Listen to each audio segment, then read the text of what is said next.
Welcome. I'm Harmony Slater, your host of the Finding Harmony podcast. Over the past 20 years, I've taught thousands of yoga teachers and students to explore the intersection between ancient wisdom and modern everyday life, using mind-body practices to heal, awaken, and manifest their dreams from the inside out. This podcast is a sanctuary for those feeling overwhelmed by life's challenges. Are you ready to jump in and discover how these challenges aren't actually in the way, but are the way to finding harmony? Let's invite the magic back in. Well, hello and welcome. I'm so happy you're back joining me for the Finding Harmony podcast. I'm your host, Harmony, and today my guest is Shimrit Nativ. She is a success and life coach and has lived a very fulfilled life, bringing together all of her dreams and visions. We're going to jump into how she transitioned from having a successful musical career for over 20 years, teaching and composing, recording and performing, and how she's moved more into helping others now through business coaching. She's worked with some amazing coaches and professionals like Joe Dispenza, Bob Proctor, Regan Hiller, and Neil Donald Walsh.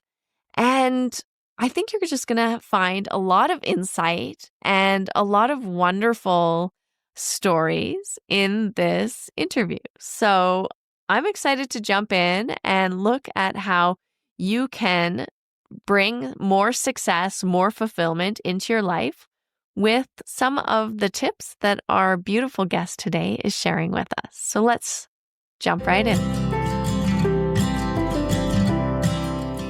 Hi, welcome to the Finding Harmony podcast. And today, I cannot wait to introduce you to my guest, Shimrit Nativ. She is a success and freedom mentor, a CEO, and the founder of Master Your Path Academy, which sounds really exciting. I would love to dive into how you started all of this work. Sure. Thank you for having me, first of all, Harmony. I'm really excited to be here and to have this conversation with you today. I already know it's going to be amazing. Thank you. How did you become interested in guiding people on their journey and creating an academy? I was a musician for most of my adult life, and that's, most grandparents won't wish for their grandson or granddaughter to be a musician possibly, or to marry with one, right? Yeah. What kind of musician were you? Did you play an instrument or sing? Yeah. So I started as a flautist. Flute was just an instrument that I was always fascinated by. And I actually didn't start early on in life. So I started playing when I was 22. Up until then, I wasn't playing any instrument really. But I always wanted to play the flute for some reason.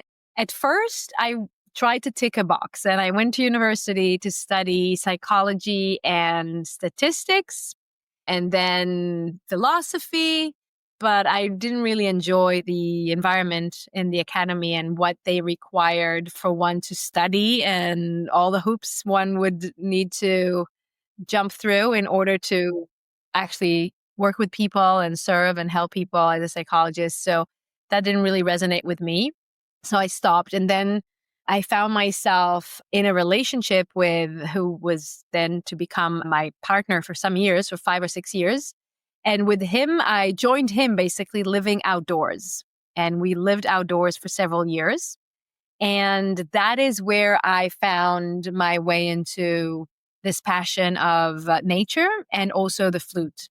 And that's where I started playing the flute and taught myself. And then this passion became stronger and stronger until I decided that I want to make that into my career. So I went to the academy and I started to become a professional musician in jazz. So jazz was the path I took there. But then again, I felt after 3 years or so in there, jazz is very technical, very mental, very analytical music, very precise. I mean, of course, there's improvisation, but the improvisation happens in very particular ways or structures. And there was this new passion starting to, burn stronger and stronger in me to really find my own voice physically as well as musically. And so I stopped my studies in the music academy to really surrender to that calling. And I started singing and writing my own music, my own songs and lyrics. And I did that for a few good years. Eventually, I in my studies, but as a composer, really, and not as a jazz musician anymore. And yeah, I wrote my own music. I was a teacher always. I produced, a performer. So I was like a full on musician all around. And fast forward almost 2 decades, the first passion of wanting to work with people and help them, that led me to try out the psychology route came back and burned stronger and stronger. And that was basically a calling that was always there and a gift that was always there since a very, very young age, since childhood, really.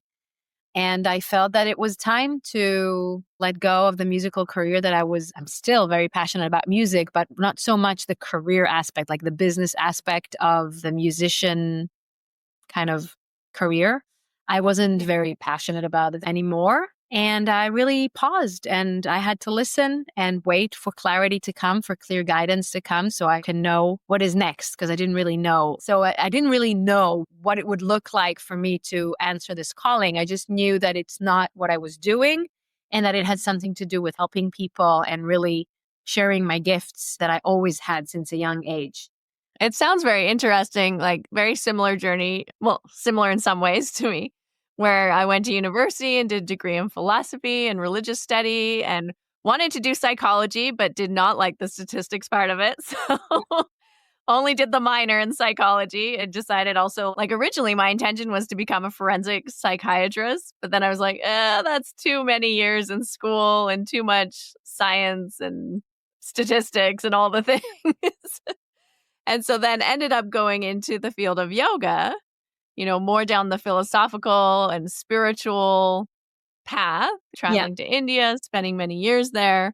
But then after about 2 decades, coming back full round and being like, I think it's time to go deeper with people and start to explore what's happening underneath the surface so that I can really help them connect to that deeper part of themselves for healing and transformation. So it's just interesting that I think sometimes these seeds that get planted when we're younger grow into fruition later on after we've kind of, developed other aspects and talents and interests.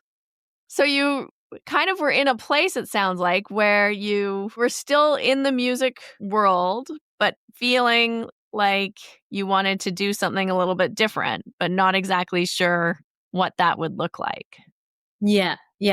So I was in the musical world for sure. I still am, but I really canceled all my future tours and You just everything. said, I'm done. And I really submitted to just asking and, being in that unknown, in that void of not knowing what to do next and really asking for clarity and for guidance to come. So a lot of meditation, a lot of working with my dreams, a lot of journaling, a lot of really asking, and more clarity came. And I was guided, to do certain courses. And I've gathered a lot of skills throughout my journey, obviously in my own healing, in my own personal journey, and also as a teacher that I always was, which gave me a lot of skills in that sense. But yeah, I done, all kinds of certifications and such. And I started working as a coach in a very similar way to how I would teach music, actually. So I was just doing that very locally, with, I don't know, I posted on Facebook or whatever, word of mouth, but like very low key. Like student would come to, for music lessons, then people would come for coaching sessions, but it was very kind of low key like that. And I loved it. And people got really amazing results. And I started realizing that, I want to do this in a bigger way and reach more people and create a bigger impact. And that led me to, business, basically to start this as a proper business and to develop a method and, to teach people. And that kind of brought me to where I am now and still going, obviously. But yeah, that's the full answer to your question, I guess, of what got me to Amazing. Yeah. Well, I'm curious. I know that you do some work with Dr. Joe Dispenza, and I don't know if you're currently a consultant in training. I'd love to hear what resonated with the work that he does and how you use that also in your own coaching with clients? Yes. Well, firstly, I did not continue pursuing specifically the consultancy with Dr. Joe because his consultancy training and program is designed for corporate environments and teams. And it just didn't fit in eventually to my work. Basically, I work with individuals for the most part, and that's where I'm focused on. But I really wanted to do that consultancy training with Dr. Joe because I absolutely love his work. And his work has had a major impact, first of all, on myself, on my own, my own growth, my own evolution, and also in my work with clients. So I've done a lot of his work. Also before the consultancy program, I resonate so deeply with his teaching, with his work, with the aspect of coherence healing in his work that he does and teaches. And I also took part of that in different ways, specifically with that. And I've done the consultancy program, yes, but it's not something that I'm pursuing. But I think, Dr. Joe and a few other people like Dr. Bruce Lipton and others, they bring a gift that is so precious and important and crucial because they bring the scientific explanations to the spiritual truth. And most people in our culture need that in order to believe it because we are so programmed to rely on science, to rely on physical evidence of anything and everything. And so I think most people, definitely people that are not into spirituality and personal development, and then even people that are still to really, really change and to really, really be able to not only accept mentally as true concepts like, everything is made out of a formless substance or the unseen is not any less, if not more real than the physical perceived. Even people that accept these as truths, still, this is only intellectual acceptance.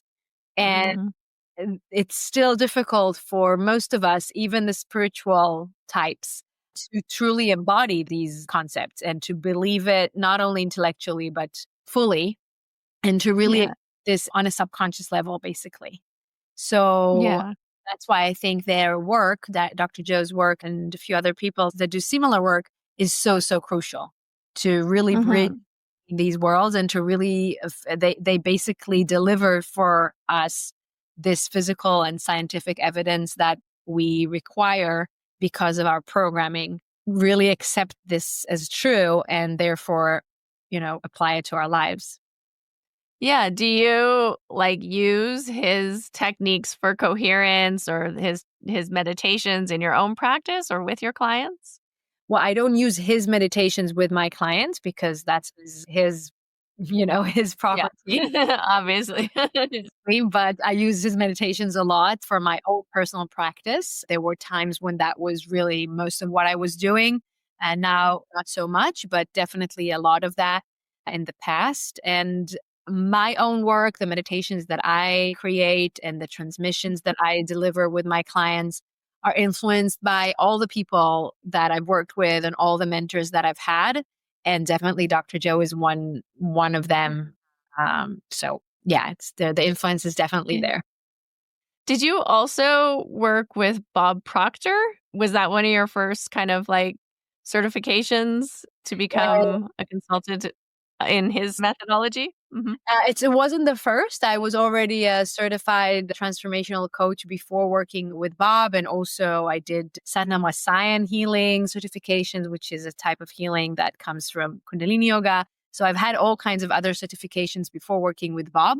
But I done the Bob Proctor's, like the PGI, Proctor Gallagher Institute certification program, consultancy. Yes. And I worked with that program for quite a long time as part of my service, as part of my coaching.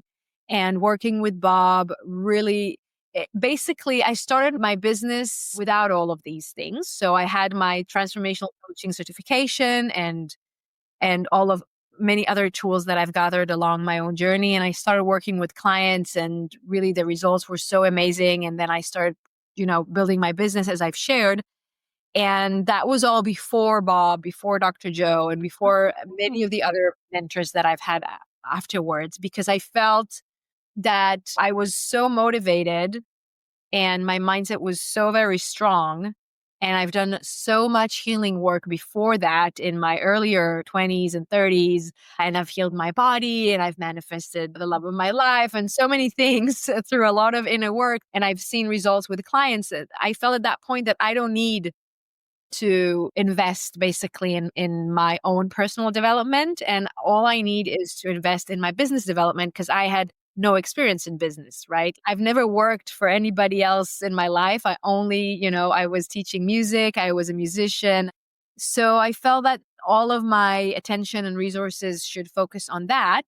And I did that and I invested a lot to learn all kinds of everything, marketing, sales, advertisement, funnels. Like, oh my God, I had no idea. Like, really, I didn't even use, I don't think I had Instagram at that point. This was completely new for me, the whole online world. This is pre-COVID. But then in that first year of my business, I worked so hard to implement the so many important and useful strategies that I've learned and successfully as well. But I burnt out during that really, really bad. And that was a very, very powerful learning experience, obviously, and a very painful one. And I basically, after a year, reaching, 6 figures in less than a year and and all my goals. But I had to stop all of that and come into really the 0 point because I did not update the subconscious program I was operating on to match where I was going. To explain that at that time, because a lot of my work up until time was more around emotional healing, spiritual practice, and not so much the subconscious reprogramming and rewiring. I mean, yes, but not in those terms and not in full, basically. Yeah, I find it interesting how we can do so much spiritual practice, whether it's yoga or meditation or breath work, pranayama, whatever the tool is that you want to use. But sometimes we're just doing those tools. And yes, it's regulating the nervous system, which is great. And it does sort of allow us to maybe release or move through some of the surface kind of issues and blocks. We maybe don't feel so insecure or so much self-doubt, maybe build up our confidence and our feelings of security. But some of those deeper unconscious programs that we're running around maybe self-worth or scarcity or all the different unconscious beliefs that we created at mostly probably a sub or pre-linguistic point in our life, that even that maybe we've inherited either directly or indirectly from our parents or grandparents. It takes a different approach often. And I think that's what you're speaking to get to those things. And business is a great way to pull those ones out. Absolutely. Yes. I mean, also relationships, but that's the piece that I already worked on, or health, which is also another piece that I worked on. I mean, the health is always a reflection of something that touches other areas anyway. But yeah, exactly as you say. And it takes a different approach, a different set of tools, different processes, and different levels of awareness, and understanding of the human instrument, the mind body instrument that we have as human beings. It takes a different understanding, different level of understanding of how it operates in order to really update those programs that are running in the unconscious. Yeah, exactly. And so that's what led me basically to Bob and to Dr. Joe, and of course later on to more great teachers. But Bob and Dr. Joe are really two of the main teachers that I've worked with and that influenced myself and my work.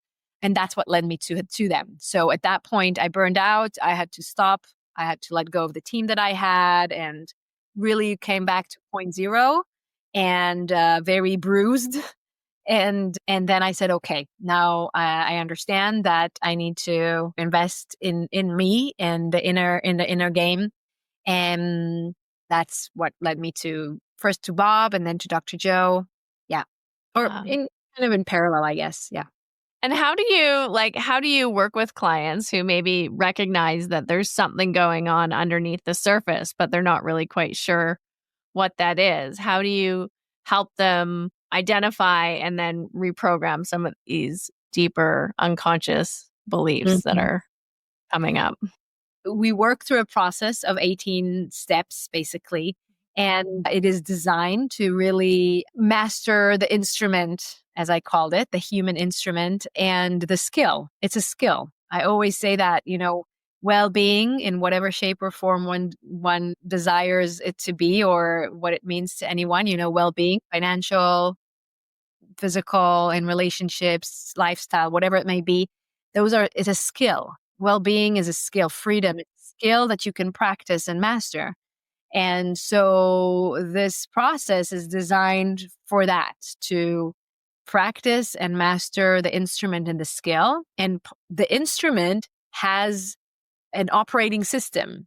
And so the human instrument, can take you anywhere. You can create whatever you want. And, if you're in this world and in this kind of, realm, then you've heard it a million times, right? You create your own reality. You can be, do, and have whatever you want. And that's true. And so the instrument can take you anywhere you want, but it has an operating system and it operates on a program, right? This program is really very much like an autopilot system. And wherever it is set, that is where you're going to go.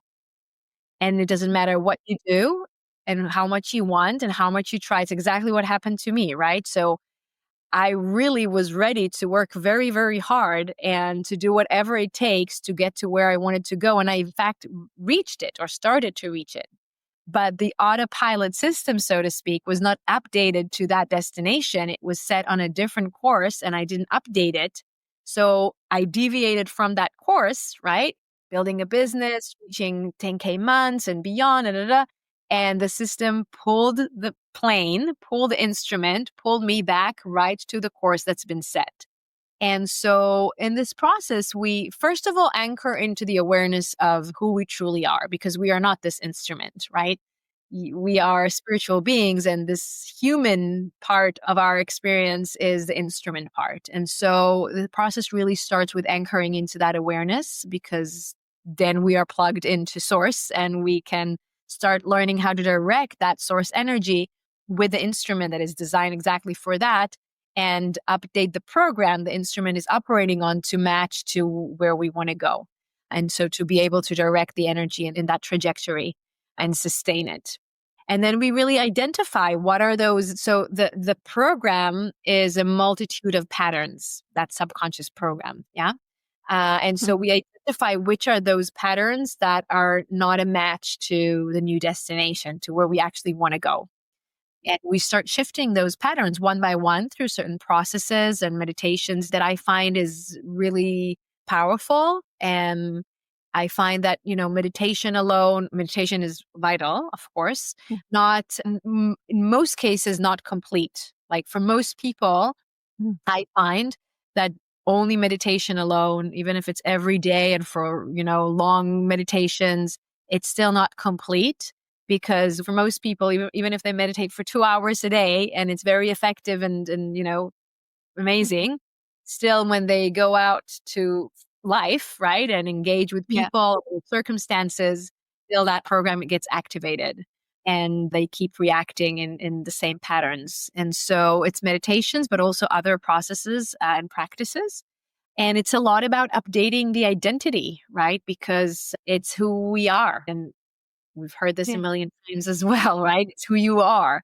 So we want to really update that identity. The identity is a big part of that subconscious program. And as you said, pre-linguistic, for the most part, our identity, our personality is not something we chose. And it's definitely not like predetermined, like we can change that. And so we should, Dr. Joe, speaking of Dr. Joe, he always says, one of his sayings that are my favorite is, your personality creates your personal reality. It's so simple. Yeah. So powerful. That's good. Yeah, exactly. So that's the identity upgrade work that we get to do. Yeah. And then there's a lot of work with energetics, right? To learn how to tune your energy, to stay tuned to frequencies that are a match to what you actually want to create. So there's a whole process there that we go through. How do you use like energetics and vibration and frequency, I don't know, upgrades, I guess, to help people like in the coaching sessions? Do you use a particular process or just looking at understanding energy? Like, how would you help a client do that? Well, I don't change the person's frequencies and Yeah. energetics. They do that. I mean, one must do that for themselves. So it's more about giving the tools, and then, coaching is a lot about showing the client or their student their blind spots, right? And giving them feedback on how they are applying the practices so they reach mastery of the skill. And so I don't work with energetics in the sense that I change people's frequencies in any way. I teach people how to do that for themselves and how to apply it to everyday life. So it's very tangible and very Mm. applicable. So how would someone do that? Like if I'm like, oh, I'm feeling so low vibe today, like what are some things I could do to change my frequency or to like increase my Yeah. energy vibration?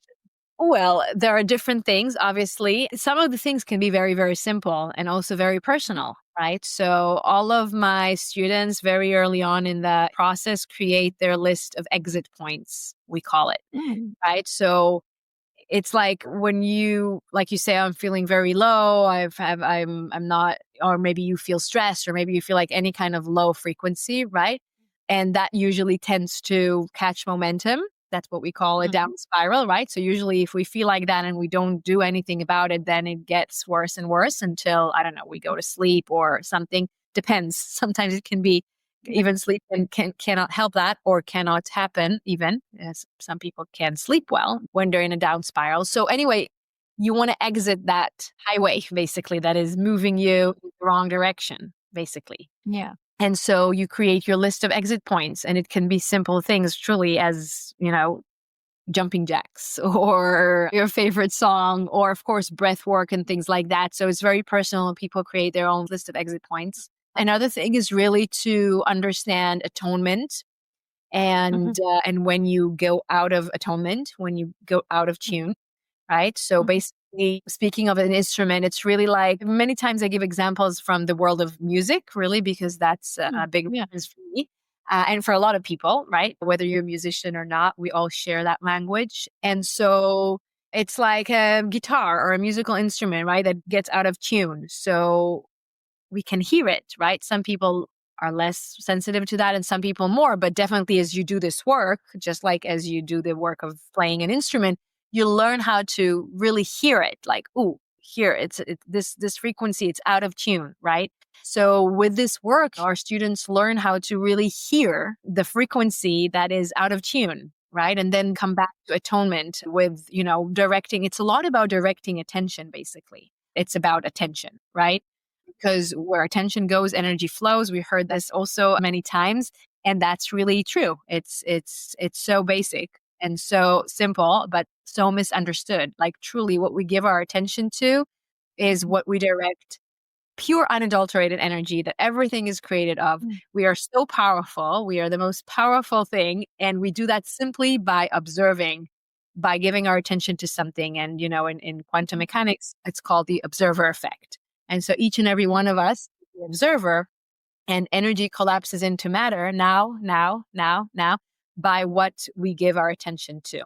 And so back to your question, if you feel low, let's say in any way, like the frequency is low, and you know this by the way you feel, right? So low energy, frustrated, stressed, these are like low frequencies basically, that we name them with Mhm. these words that express emotions, but that's what really is. Our emotions give us the indication of what vibration we're on. And so when we are vibrating on these low frequencies, we are basically out of atonement with a high frequency, which is our true nature. As we said before, the Mm. spiritual being, and spirit is naturally, the highest frequency is a match to the divine spirit Yeah. itself. And so it's a lot about what we give our attention to. Basically, the instrument is giving us the feedback that we Mhm. are out of atonement, that we are giving our attention to something that is tuning our frequency low, that is tuning our instrument out of tune. And then Mm. just like you want to know how to tune your guitar, instead of like, if a musician, let's say a guitarist, hears their guitar out of tune, they wouldn't keep on playing, right? They would pause, even if it's a Yeah. big concert, to tune the guitar, because otherwise, what's the point? It's just not going to sound good. It's the same Right. thing, right? We want to pause and tune our instrument. Otherwise, we're just going to create, bad results. It's not going to sound good. It's not going to give us the results that we want. And so there are different ways to do that. Yeah, beautiful. I love that. The finding the exit points when you notice that you're maybe starting a downward spiral. What are some of the things you can do to immediately shift it? Yeah. And it could be a change of environment or a movement or music or nature or whatever the things are, breath work, all kinds of tools for sure to help shift our focus. Exactly. I mean, that's Yeah. where we go, right? We have some go-to tools, and then we have, of course, deeper processes to really change those patterns on a deeper level. So that doesn't even happen. And then, of course, other things happen because it's an ongoing journey. How important has it been for you to really maintain or create or sustain your own spiritual practices while you're building this business? I mean, it sounds like you had a really big learning curve and big lesson reaching all your goals and then crashing down and having to kind of rebuild and restart again. So what have you learned now that, could maybe help people not crash and burn? Well, listen to the signs, hear the knocks on the door and open it. Don't wait until it knocks harder and harder, right?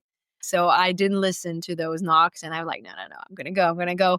And I had all kinds of symptoms, physical symptoms that I didn't listen to. First emotional symptoms, then physical symptoms until I had to stop. And so this is one thing that I'm encouraging very much anyone listening to take. And yeah, the spiritual practice, the daily practice is the most important thing, obviously, in order to maintain that and expand it further. And it doesn't necessarily require a lot of time. It's more the consistency than how much time. So at first, when I was really healing from the burnout, I cleared out a lot of my day to really take the time to do, meditations and rest and take care of myself and work out and do all of the things, but with a lot of time. Now I'm very busy, right? We're talking a few years back already. Since then, I've restarted my business and it grew beyond the goals that I had then. And at first, actually, that was a very tricky thing because when I was ready to get back, I was also very scared to burn out again. And that was like a non-negotiable. This is not going to happen again, right?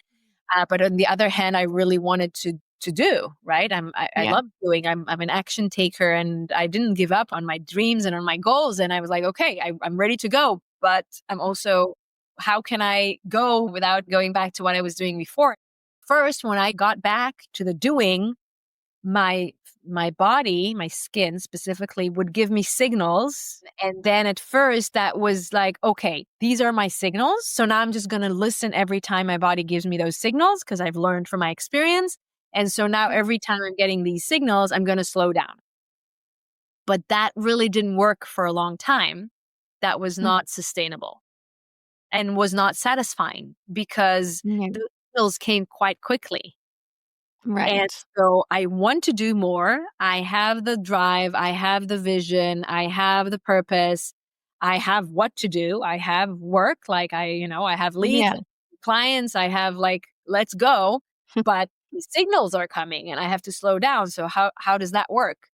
And then I learned that, okay, yes, listening to my body and hearing, signals, but also learning how to master the body because the body is an instrument, right? And want to listen to the signals. Like if our car is giving us signals that, we need to fill it up with gas or fuel or with water or whatever, we better listen. Otherwise it's not going to work.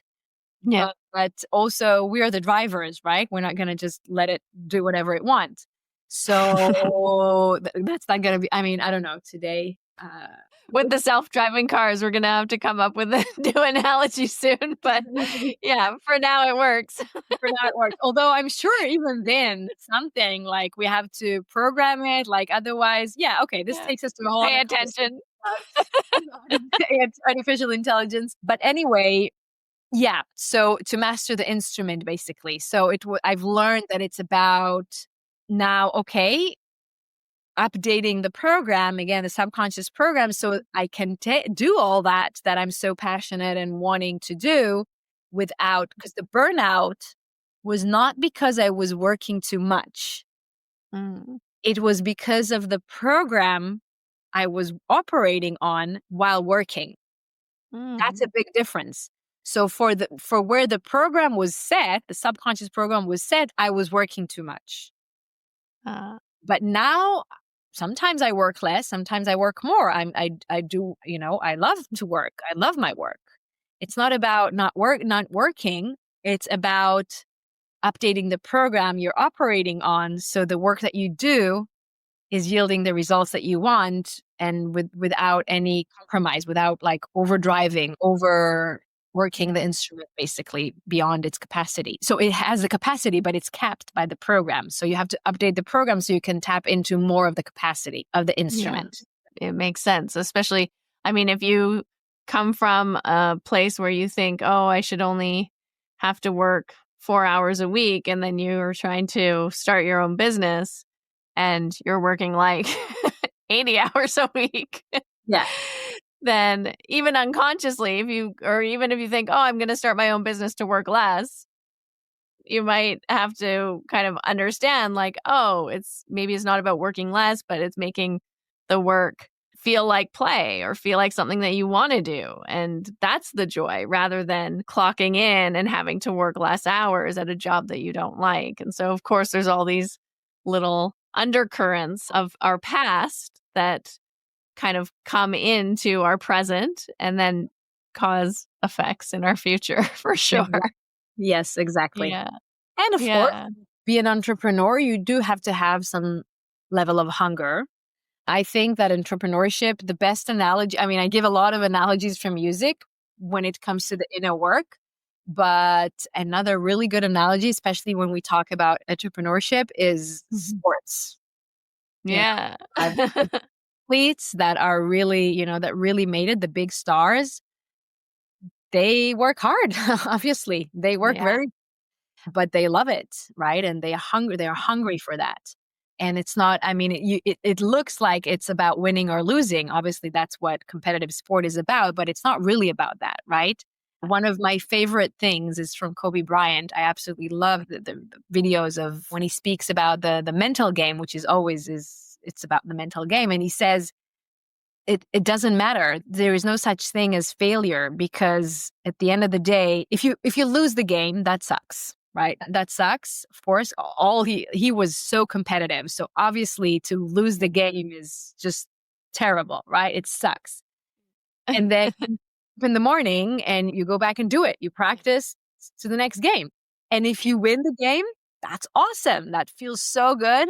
And guess what? The next day you wake up and you practice to do it anyway, Yeah. to do it again. So it really doesn't matter, right? It's just our perception of it. And it's wonderful to celebrate the win, and it's okay to, be disappointed with the loss, but it's really not about that. And so for entrepreneurship, for life in general, but definitely for this game, it Mm. takes it's a mental game, and you must be hungry for it. Yeah. Yeah. Yeah. I love that. I think hungry, and also I feel like there's something that happens, we were talking about alignment earlier and, you know, like energy alignment, but like when you're aligned with the thing that you love, Yeah. or the thing that really gives you energy, that feeds you, that makes you come alive, it seems like it's an easier flow. I mean, there's still things, of course, you're going to have to do that maybe you don't like, like bookkeeping, or I don't know, keeping track of clients, like some admin work, or I don't know. Not many people like admin work, but ultimately the work itself is more easy and enjoyable. And there's, like you say, that hunger is there because you're so aligned with your purpose or your Yes, dharma. exactly. You have to you have to love it. You have to love why you're doing it, the purpose, the mission. It's a missionary work for sure. Yeah. Yes. Yeah. Beautiful. I love it. Well, tell everyone where they can find you and come reprogram their unconscious beliefs. Thank you for asking. Well, I think Instagram would be the best place to connect. You're very welcome. If this is resonating, you can send me a message. My link will be probably in the notes of this episode, right? So you can send me a message. And you can send me specifically the word energy. And I know that you come from here, and I would love to send you a free meditation to move energy beyond the senses. And then if you want to go deeper, we can include in the notes of the episode a link to a workshop. It's a 3-session training basically for free. It's called All the Way to the Top. And this is more of a process really with some meditation, but also other integration work. And you can do both. I would love to support you through that process. It's all for free and you're very welcome to reach out. Beautiful. What's your Instagram handle? It's Shimrit Nativ, my name. Okay, perfect. No Easy. Yeah. No, Nothing in between. Just squished together. Squished together. Nativ, yes.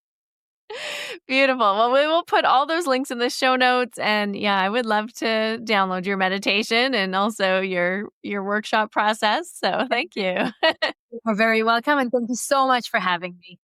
Oh, it's my pleasure. I hope you enjoyed that conversation as much as I did. And if you're ready to understand how you work best in the world, discover your spiritual entrepreneur archetype.